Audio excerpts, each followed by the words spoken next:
ఉండే నిరుద్యోగ యువతకి ఉద్యోగ ఉపాధి అవకాశాలు కల్పించడమే కాకుండా తెలంగాణ రాష్ట్ర ప్రభుత్వం Telangana rising 2047 next 10 years by 2034 $1 trillion economy by 2047 $3 trillion ఎకానమీకి ఏదైతే ప్రణాళికలు సిద్ధం చేసినామో అందులో భాగంగా ఈరోజు ఈ మ్యానుఫ్యాక్చరింగ్ యూనిట్ రాష్ట్రంలో అభివృద్ధి చెందబోతుంది.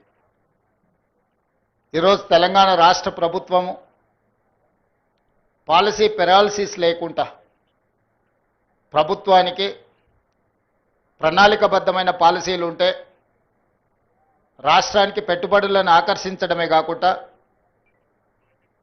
పెట్టుబడులు పెడుతున్న యాజమాన్యానికి రక్షణ కల్పించడమే కాకుండా ఆ పెట్టుబడులకు లాభం వచ్చే విధంగా ప్రభుత్వ ప్రణాళికలు ప్రభుత్వ విధానాలు ఉండాలి అని భావించి ఈరోజు తెలంగాణ రాష్ట్ర ప్రభుత్వం ఒక గ్లోబల్ సమ్మిట్ని ఏర్పాటు చేసి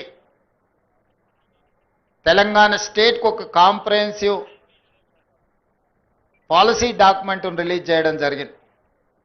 based on that policy document, outer ring road inside almost 2,100 square kilometers is called CURE, Core Urban Region Economy. From outer ring road to regional ring road, around 10,000 square kilometers, it is called PURE, Peri-Urban Region Economy. From regional ring road outside to Telangana border, it is called Rural Agriculture Region Economy. So we have adopted 3-layer policy. First layer is CURE, second layer is PURE, third layer is RARE. These 3 policies are Telangana policy. It is going to reach by 2034 $1 trillion economy. By 2047 $3 trillion economy. For that, we need industrial policy, we need energy policy, we need tourism policy, we need endowment tourism and medical policy. Vishweshwara Reddy garu లాంటి exposure ఉన్న parliament సభ్యులు ఈ ప్రాంతంలో ఉండడం, పార్టీలకు అతీతంగా ఇలాంటి పాలసీస్ని ప్రజాప్రతినిధులుగా వాళ్ళందరూ కూడా రాష్ట్ర ప్రభుత్వానికి మద్దతు ఇవ్వడం, ఇవన్నీ కూడా తెలంగాణ గ్రోత్ ఇంజన్కి యాడెడ్ అడ్వాంటేజెస్. రేపటి భవిష్యత్తులో తెలంగాణ రాష్ట్ర ఆర్థిక వ్యవస్థ ఈ క్యూర్ మీద ప్యూర్ మీదనే ఆధారపడి ఉంది. అందుకే core outer ring road inside service సెక్టర్గా, ప్యూర్ ఏరియాని మ్యానుఫ్యాక్చరింగ్ సెక్టర్గా, రేర్ ఏరియాని అగ్రికల్చర్ ఎకానమీగా ఈరోజు తెలంగాణ రాష్ట్ర ప్రభుత్వం ప్రణాళికలు సిద్ధం చేసి ఈ పారదర్శకమైన ప్రణాళికలని పెట్టుబడులను ఆకర్షించడానికి ఈ దేశంలో ఉండే ఇతర నగరాలతో పోటీ పడడం కాదు, ప్రపంచంలో ఉండే గొప్ప నగరాలు గొప్ప దేశాలతో ఈరోజు తెలంగాణ పోటీ పడాలనుకుంటుంది. పదే పదే చర్చలలో ఆంధ్రప్రదేశ్తోనో కర్ణాటకతోనో మహారాష్ట్రతోనో తమిళనాడుతోనో లేకపోతే ఢిల్లీలో ఉండే గుర్గాంతోనో తెలంగాణ పోటీ పడుతుంది అన్న చర్చ జరుగుతుంది. ఆ చర్చకు పులి స్టాప్ పెట్టి ఈరోజు జపాన్, జర్మన్, సౌత్ కొరియా లాంటి దేశాలతో, సింగపూర్, టోక్యో, న్యూయార్క్ లాంటి నగరాలతో పోటీ పడాలని ఈరోజు తెలంగాణ రాష్ట్ర ప్రభుత్వం ఆలోచన చేస్తుంది. ఈరోజు తెలంగాణలో ఐఎస్బి, నల్సార్ యూనివర్సిటీ, IIIT ఇలాంటి మంచి యూనివర్సిటీలు, నాలెడ్జ్ హబ్ ఈరోజు తెలంగాణలో ఉంది.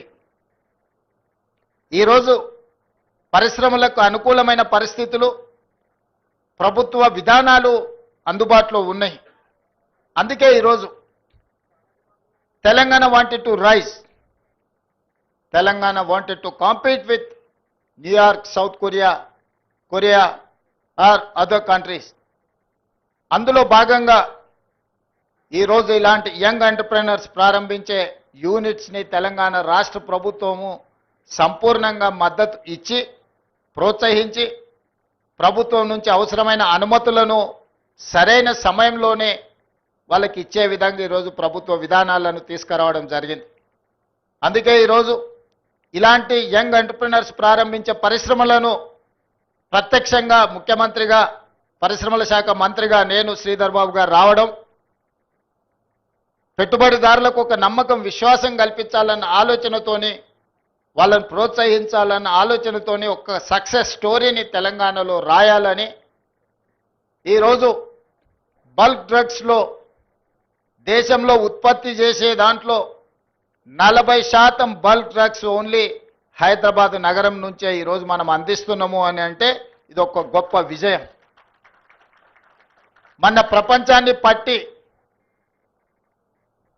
ఒక చావు భయాన్ని ప్రపంచానికి కల్పించిన కోవిడ్ వ్యాక్సిన్లో అవుట్ ఆఫ్ 4 కోవిడ్ వ్యాక్సిన్స్ని 3 వ్యాక్సిన్లు మన ప్రాంతం నుంచి జినోమ్ వ్యాలీ నుంచి తెలంగాణ రాష్ట్రం నుంచి హైదరాబాద్ నగరం నుంచి ప్రపంచానికి అందించడం అంటే ఈరోజు ప్రపంచమే మన వైపు తిరిగి చూసే విధంగా ఈరోజు ఫార్మా రంగంలో మనం రాణించడం జరిగింది.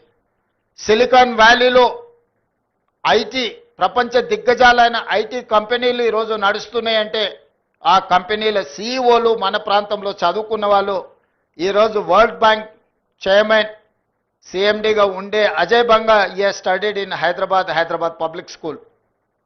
సత్య Nadella Hyderabad student, Shantanu Narayen Hyderabad student, Premji Vasu Hyderabad student, Hyderabad public school students. ఈరోజు పెద్ద పెద్ద గ్లోబల్ కంపెనీలకు సీఈఓలుగా మన దగ్గర చదువుకున్న విద్యార్థులు ఈరోజు ప్రపంచంలోనే గొప్ప కంపెనీలకు ఈరోజు సీఈఓలుగా రాణించారు. ఇది ఒక గొప్ప సక్సెస్ స్టోరీ హైదరాబాద్ నగరానికి ఉన్నది, తెలంగాణ రాష్ట్రానికి. అందుకే ఆ సక్సెస్ స్టోరీని ముందుకు తీసుకెళ్ళాలి, ప్రపంచంతో పోటీ పడే విధంగా మన రాష్ట్రాన్ని తీర్చిదిద్దాలి. తెలంగాణలో ఉండే నిరుద్యోగ యువకులకు లక్షలాది ఉద్యోగాలను ఈరోజు ప్రైవేట్